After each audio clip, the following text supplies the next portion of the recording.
Hello, friends. Welcome into TexAgs Rewind, presented by Specs and the Rollo Insurance Studio, here for SEC Media Days, and that is brought to you by La Casa Tequila. David Nuno, Nick Savage, and Cade is at the mothership. Favorite part of the show, Nick? Probably Doering and Rodgers with Billy, and you standing on the side of the table. Awkward. I wasn't a part of that interview, let's be honest. Cade, your favorite part? I think that the easy layup answer here is Greg Sankey. A little commissioner talk first hour. Love it. Love it. I think my favorite part was actually Jacob Hester. Yeah, he was really good. I love Jacob Hester. Good dude, too. He was my favorite part of the show. So, Cade, tell the people what they can watch on the Rewind. Well, also on the Rewind, as you said, we have Sankey, and then we have Doering and Jordan Rodgers, and then we had Jacob Hester. As you mentioned, he was great on the show. And then Ross Dellenger of Yahoo Sports. He was fantastic as well. Ross, that guy was great. He's always great. Super high profile now, too. Proud of his work. All right, so Rewind, check it. Are you kind of waiting, like the whole conference scheduling? Everybody always asks me that, and I go, I don't know how you really attack and address that before you know what that playoff target's going to land on. Yeah, there's two contingencies around the CFP. One is the most pressing, and that's our other bowl agreements. Yep. And then the other is it is an important piece of information to determine how many conference games we play. And this is in a context where you see non-conference games being discontinued and cited, or the citation is, well, this won't hurt us in the selection process if we don't play this game. And I actually think that's the CFP's moment of urgency, is to address this notion that the selection process disincentivizes tough scheduling. Right. You want A&M and Notre Dame to play, right? Sure. You want that. It was a great evening. You wanted a different outcome last year. Be great experience in South Bend. I've been up there hoping for the right kind of outcome for the Ags up there.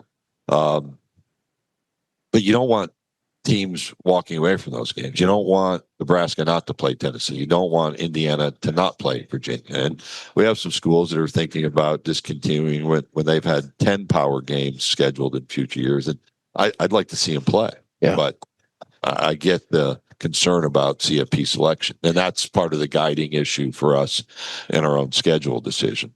And before we go, I'd love to ask you, because how familiar are you being in the area, A&M's recent hire, Bucky McMillan?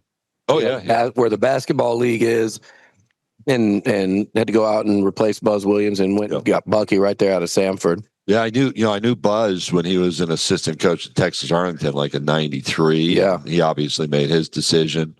I think Texas A&M College Station is a great place to be the coach across the board, and you've seen that, the kind of support, the leadership, the infrastructure. And I watched Bucky in high school. I didn't know him. Mm-hmm. He probably lived a couple miles from me, and then moved to Samford. And I had a conversation with Martin Newton.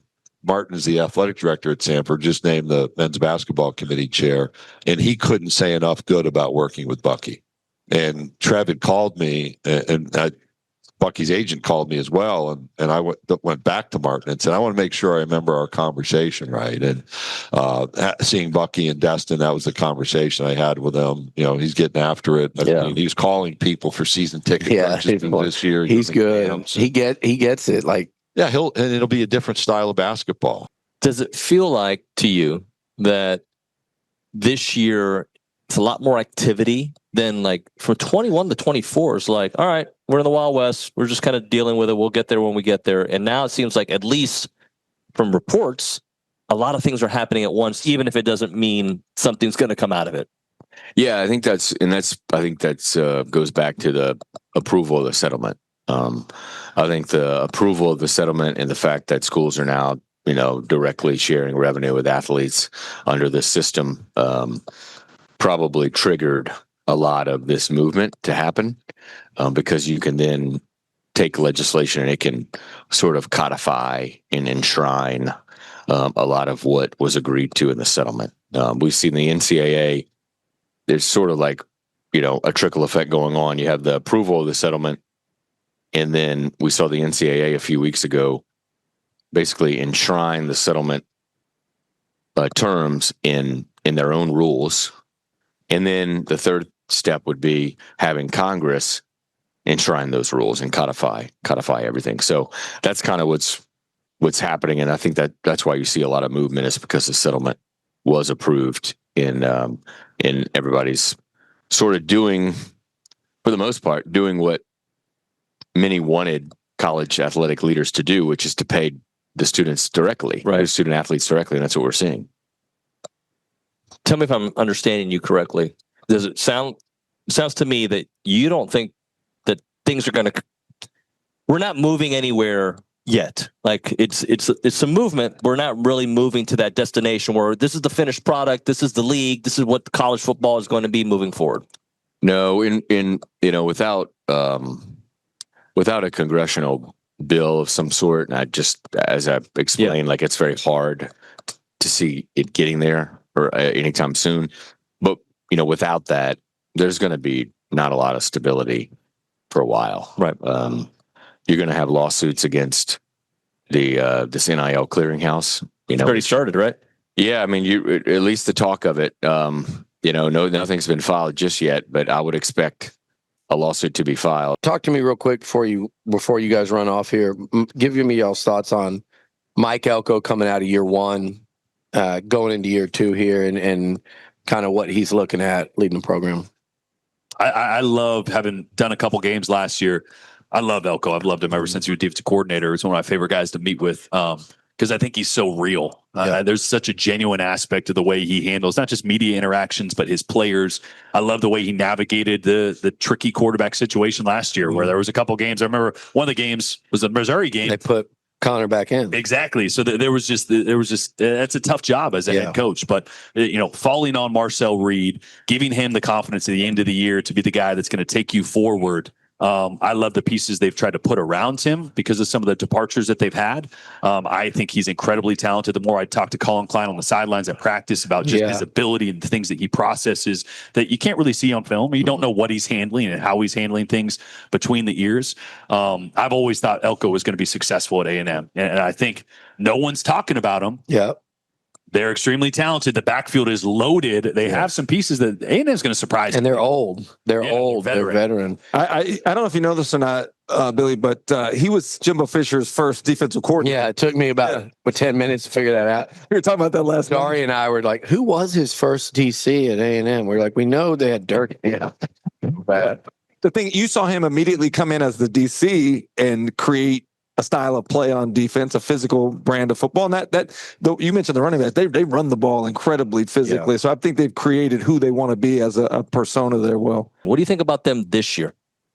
So for A&M, I think we talk about quarterbacks. And look, Marcel not being here, and I talked to Billy about it. I'm like, at first it's like a little concerning. He kind of explained like what the deal was. But I'm like, if he takes control of this team, and he's like, he's mature in it, and he's a leader, and he goes out there and he plays within himself, and he develops and continues to grow. We saw what he can do. Yeah. Like LSU couldn't stop him. LSU knew what was coming, and it didn't matter. He's got that skill set. So there's so many, I love, we have an all meathead team on off campus, and York's right there in the middle of it. I love some of these defenders that they have. I love some of the front seven that they have. We know Texas, and I know Moss, and I don't know what the situation is, with him right now, but we know what that player can be. Yeah. Right? If he's fully healthy, he is one of the few backs that you can trust in the SEC right now, which is crazy. There's not a lot, and he's one of them. So it's really going to be him. How can Marcel continue to develop? If he develops, they're a part of what we're talking about. They're a part of the same LSU and South Carolina conversation of right there ready to take the next step. And you hate to put that much pressure on one player, but as you know, that's what it's going to be for Texas A&M this year. I got to bring him up, Jimbo, who's on your show often. I love Jimbo. I wish it worked. I was ready to move on from him probably after the App State game. But that being said, I still liked him, and I still think it could have worked. Just what have you heard from Jimbo? How's he doing, and what's his future? Yeah, so Jimbo joined me every Tuesday during the football season for 2 hours, and he was just loving talking football. And I know a lot of people thought Jimbo would jump right back in, and having conversations with him, he's like, I'm good. I am happy right now. I'm content. I've never been able to go hunting with my friends in West Virginia for 40 years, and he's doing stuff like that. When the West Virginia job came open, a lot of people were like, oh, Jimbo's going to want to jump on this. I was like, Coach, yeah. He's like, no, not really. Not really. I'm content right now. It's not to say that he won't get back into it. You know him just like I do. That's all he really thinks about is football. But I do think like we gave him an outlet each and every week to kind of get his football thoughts out there. And we talked X's and O's. And it gave him that, like to talk about it with somebody. And that's why I got into this profession myself. Like I was done playing. I wanted to retire. I couldn't give the NFL what it needed. But I get that here. Like I get a chance to talk football, talk X's and O's, talk storylines, talk about the players that I love, players that need to step up. He got that this year, and I think it was enough. I'm not saying it'll be enough forever, but he's content. All right. We're just going to do this fast, Nick. Like, comment, subscribe. See you tomorrow. Bye.